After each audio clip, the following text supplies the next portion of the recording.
Assalamualaikum warahmatullahi wabarakatuh. Saya Dr. Husna Hatimah, Master of Science, akan mewakili tim peneliti dengan tema ekstrak etanol daun karamunting sebagai herba antidiabetes terhadap kadar hormon testosteron tikus model diabetes mellitus. Adapun tim ini terdiri dari saya, Dr. Husna Hatimah, Master of Science, kemudian Dr. Lena Rosida, Magister Kesehatan, dan Dr. Siti Kaidah, Master of Science. Adapun yang melatar belakangi penelitian ini adalah, seperti kita ketahui, Kalimantan Selatan itu memiliki banyak bahan alam yang berpotensi untuk pengobatan, khususnya pengobatan diabetes mellitus. Salah satunya adalah daun karamunting. Daun karamunting ini berpotensi untuk pengobatan diabetes mellitus karena dia dapat menurunkan kadar gula darah karena dia memiliki 3 kandungan senyawa, yaitu senyawa alkaloid, flavonoid, dan tanin. Diabetes mellitus itu sendiri merupakan penyakit kelainan kronik metabolik yang ditandai dengan hiperglikemia yang disebabkan oleh defek pada sekresi insulin, kerja insulin, atau keduanya. Dan datanya berdasarkan International Diabetes Federation itu per tahun 2014 dapatkan jumlah penderita diabetes mellitus Indonesia meningkat sekitar 9,116 juta. Kemudian diperkirakan akan meningkat pada tahun 2035 sekitar 14,1 juta. Di Kalimantan sendiri pada tahun 2018 kasusnya juga terdapat 21.000 kasus dengan angka kejadian terbanyak terdapat di Kota Banjarbaru sebanyak 6.750 kasus dan mengalami peningkatan pada tahun 2019 menjadi 63.282 kasus dengan Kota Banjarmasin mempunyai angka kejadian terbanyak sebanyak 20.154 kasus. Diabetes mellitus ini sendiri bisa menyebabkan komplikasi berupa penurunan kadar testosteron baik pada manusia maupun pada tikus yang diteliti. Atas dasar itulah, makanya tujuan dari penelitian ini adalah untuk menganalisa ekstrak etanol daun karamunting sebagai herbal antidiabetes terhadap kadar hormon testosteron tikus model diabetes mellitus. Metode penelitian yang dilakukan adalah through experimental design yang menggunakan post-test control group design dengan subjek penelitiannya tikus putih jantan bersama pergikus usia 2-6 bulan dan beratnya 200-300 gram. Tikus nanti akan dibagi menjadi 4 kelompok, ya. Kelompok pertama ini kontrol, yaitu kelompok yang diberikan atau diinduksi streptozotocin 40 mg per kilogram berat badan. Kemudian kelompok perlakuan pertama ini selain diberikan streptozotocin 40 mg per kilogram berat badan, diberi perlakuan ekstrak etanol daun karamunting 100 mg per kilogram berat badan. Kemudian perlakuan kedua diberikan streptozotocin 40 mg per kilogram berat badan. Kemudian diberi ekstrak etanol daun karamunting 200 mg per kilogram berat badan. Dan perlakuan ketiga streptozotocin 40 mg per kilogram berat badan. Kemudian diberikan perlakuan ekstrak etanol daun karamunting 400 mg per kilogram berat badan. Adapun prosedur penelitian yang dilakukan adalah yang pertama adalah pengambilan sampel karamunting. Setelah itu sampel karamunting yang ada dideterminasi di laboratorium MIPA Universitas Lambung Mangkurat. Kemudian dilakukan pembuatan ekstrak etanol di laboratorium farmakologi Fakultas Kedokteran Universitas Lambung Mangkurat. Kemudian dilakukan aklimatisasi hewan coba di Balai Veteriner Banjarbaru selama 1 minggu. Setelah itu dilakukan pembuatan tikus DM. Pertama, tikus dari kelompok pertama perlakuan 1, 2, dan 3 diberikan dosis streptozotocin 40 mg per kilogram berat badan.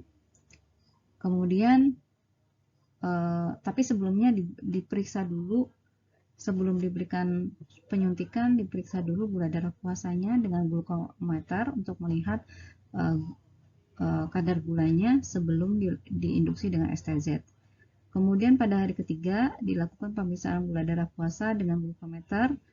Nah, apabila gula darah puasanya itu 180 lebih, maka dianggap sebagai tikus diabetes mellitus. Nah, kemudian pada hari setelah itu diberikan ekstrak etanol. Setelah pengecekan gula darah puasa pada hari ketiga, diberikan ekstrak etanol daun karbonting dosis 100 mg per kilogram berat badan, 200 mg per kilogram berat badan, 400 mg per kilogram berat badan selama 14 hari. Kemudian pada hari ke-15 diambil pengambilan darah untuk pemeriksaan kadar testosteron dengan metode ELISA dan juga pemeriksaan kadar gula puasa untuk melihat efek dari daun ekstrak etanol daun karbonting ini. Setelah itu data yang ada dianalisa ya. Data itu apabila dia terdistribusi normal dan homogen dilakukan uji ANOVA. Kemudian apabila tidak terdistribusi normal dan tidak homogen dilakukan transformasi data. Apabila berhasil diuji ANOVA, tidak berhasil dilakukan uji Kruskal-Wallis dan Medlitman. Hasil penelitian yang ada adalah kadar gula darah puasa sebelum dan sudah perlakuan. Kita bisa lihat pada perlakuan pertama sampai perlakuan kedua itu terlihat penurunan kadar gula darah puasa setelah perlakuan ekstrak etanol daun karbonting, baik dosis 100 mg per kilogram berat badan, 200 mg per kilogram badan, 400 mg per kilogram berat badan. Hal ini dan juga bisa dilihat perlakuan 3 itu lebih turun dengan drastis dari 421 menjadi 92,75.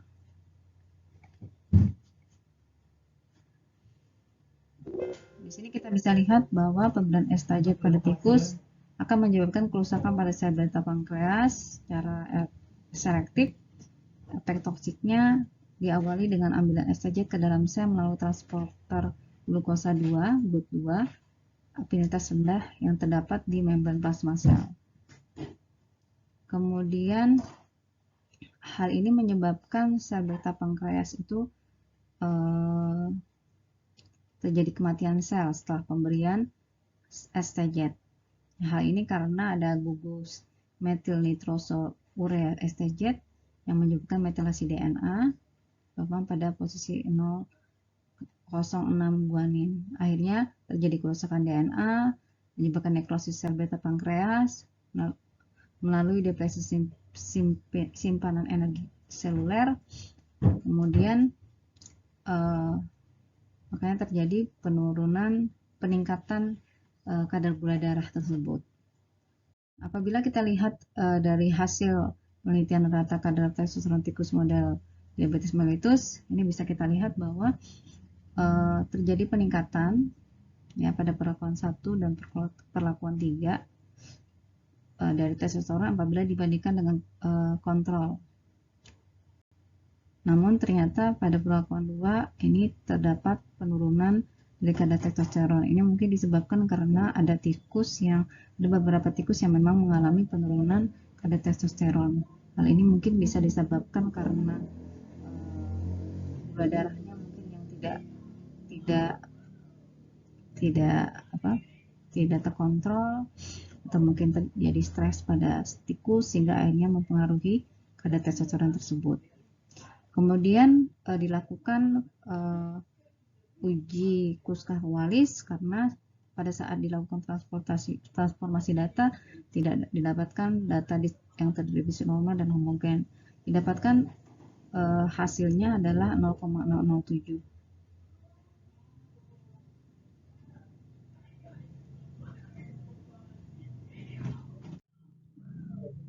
Nah, akhirnya kesimpulannya adalah terdapat pengaruh pemberian ekstrak etanol daun karbonting terhadap kadar testosteron tikus model DM, khususnya pada dosis 400 mg per kilogram berat badan. Terima kasih kepada LPPM Peneliti Sama Mangkurat yang telah membantu kegiatan penelitian ini melalui program dosen wajib peneliti Keputusan Rektor nomor 697 UN 8 PG 2021. Wassalamualaikum warahmatullahi wabarakatuh.